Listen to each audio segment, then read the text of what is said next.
Hello guys, welcome back to your favorite agricultural and agribusiness YouTube channel.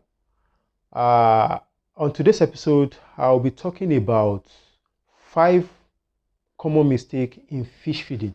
So if you are a fish farmer or you intend going into fish farming, this is a video you must watch to the end.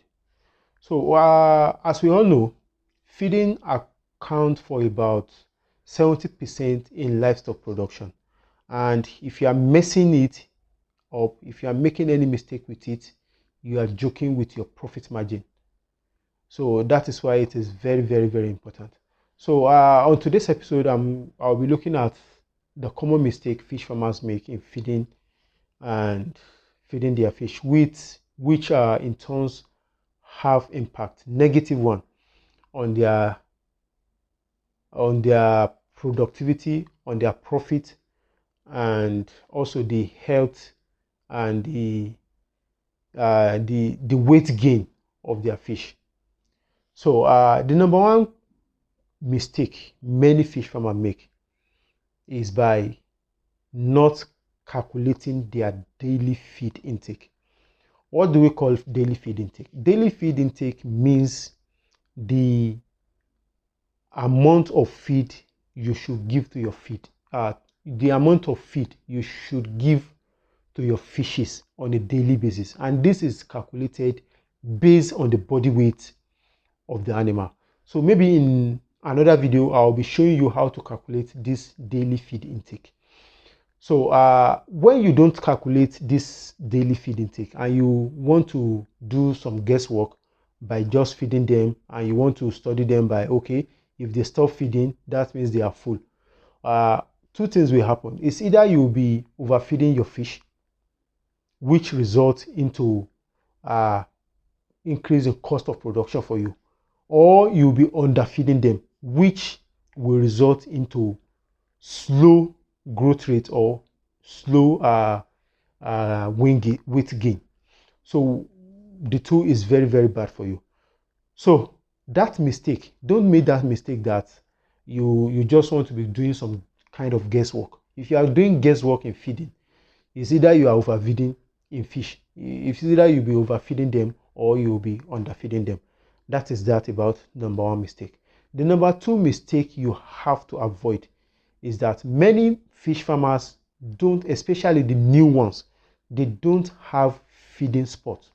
What we call feeding spot is that fish farmers know about this. When you have a fish pond, you have to pick a particular point, a particular angle where you will be feeding your fish from. What you stand to gain from this is that your fish will know, as in they will be acclimatized with this position, that anytime they hear a sound or a movement from that angle, definitely there's time that is time for feeding. So this one will prevent your feed from wastage. When you feed them from a particular angle, it will prevent you from wasting your feed. So that mistake, you have to avoid it at all costs. Don't just be feeding them as your spirit leads or as you like. Pick a particular angle, pick a particular point on your fish pond, whether you are using tank pond, trampoline, or hatching pond. Any type of pond you are using, pick a particular angle and feed your fish from there.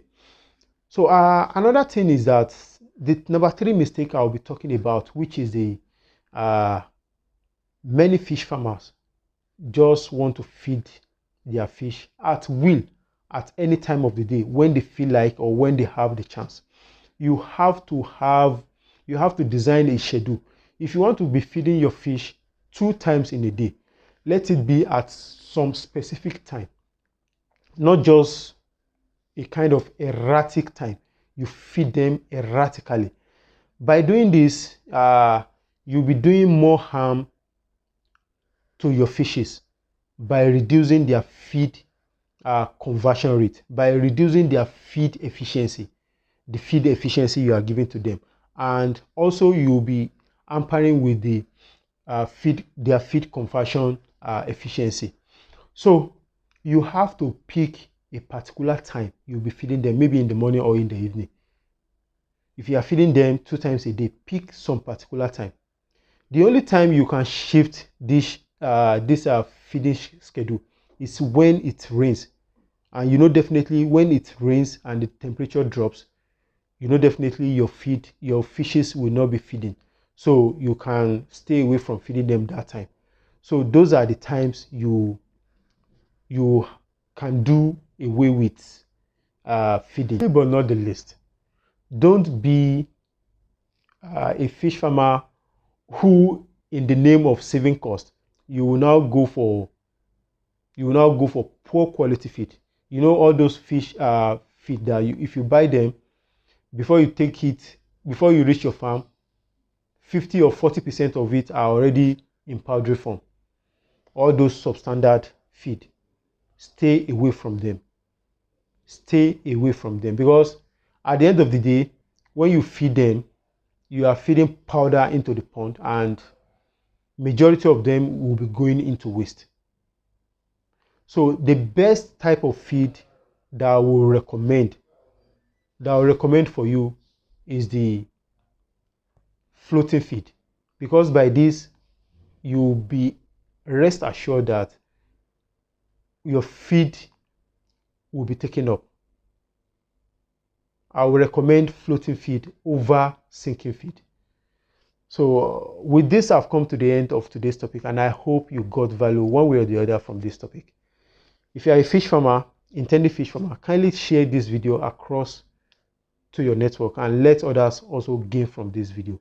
Thank you so much for your time, and see you on my next video. I remain my humble self, Lawa Olushola Lawa. See you on the next one. Sheshe.